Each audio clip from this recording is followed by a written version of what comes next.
I came down looking for an enemy and found out the man who destroyed my life was never Saya Voss. It was my own father, and he was standing somewhere in those trees with a blade and a plan that would bury a civilization. Welcome to Untold Lores, What the Chain Was Holding, Part 3 of 4. Saya spread the map flat and pointed to the name written in the margin of Marin's report. Small letters, pressed lightly, the kind of writing you do when you think no one will look that close. The name was Councillor Hadron. Hadron had held the western seat on the High Council for 30 years.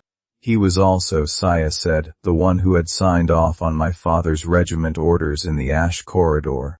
I asked her how she knew that. She reached into the pack at her feet and pulled out a journal, old and thick and held together with a length of cord. She did not hand it to me. She opened it to a specific page and turned it so I could read. The page had 2 columns of names, each name with a date beside it. My father's name was there. So was the name of every commanding officer who had died in the Ash Corridor. The dates were not the dates they died. The dates were 7 days before the battle. 7 days before, someone had identified every senior commander who would be in the Ash Corridor and written them in a list. Saya had found the journal in the eastern ruins, buried under the floor of a collapsed watchtower, 3 feet down.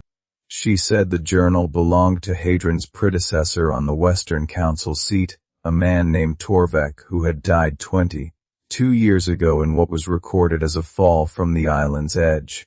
I asked if she believed that. She said she believed he was pushed. Torvek was the man who discovered the anchor chain had been cut. Not recently. He had found it out 22 years ago. He had started gathering proof, building the same picture Saya had spent the last 4 years building. And then he died. And then Hadron took his seat. And then the journal went into the ground under the ruins. The chain was cut 100 years ago by a group of council members who believed the war below the island. The one Vaskar had been supplying weapons to both sides of for generations, would be ended if the island fell. They were wrong, or they lost their nerve, and one of them cut the anchor loose before the plan could be reversed. And then that person died, and the knowledge of what they had done was buried. Torvek found it. Hadron made sure Torvek stopped talking, and now, with the second chain also cut and the island 9 days from ground, Hadron needed someone to blame. That someone was me.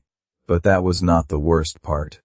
The worst part was something Saya had not said yet. I saw it in the way she was watching me. The way she had been watching me since I came down the ladder.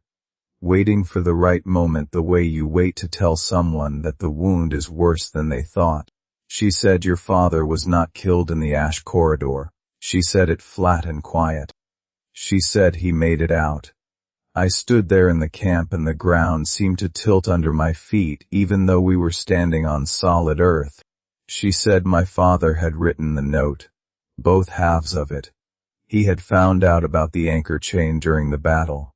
He had discovered what Hadron's people were doing, using the Ash Corridor as a cover to destroy every officer who got too close to the truth. He faked his death. He split the note so that no single person could use it against him.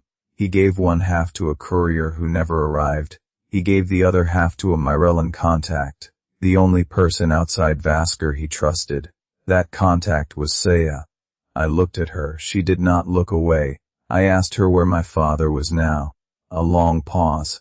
She reached into her pack a second time and placed something on the map table between them. A small tin badge, identical to the one I had been given when my rank was stripped. She said he is the one who cut the second chain. My father, he was not dead. He was not a victim. He had been on this ground, below this island, for 3 years watching it fall toward him, and he had cut the chain that was still holding it up. He had decided what Torvek had decided before him, and what the original council decided 100 years before that the only way to end the war below was to drop the island on it, and let it kill the war along with everything else. He had decided to kill a civilization to stop a war, and he had needed a person to blame. He had used mine, The man who destroyed my life was not Saya Voss, it was my father. And he was somewhere in those trees, and the island had 9 days, and there was one chain left, and I did not know if he had already cut it too. Saya pulled back the flap of the second tent, and inside, sitting with his back to us, was a man I had believed dead for 3 years. And when he turned around, his face was calm, and in his hand was a second iron link, sheared clean, and he said, "I knew you would come. I just did not think she would bring you." That's it for part 3. Follow Untold Lores for part 4. Like and subscribe for daily stories.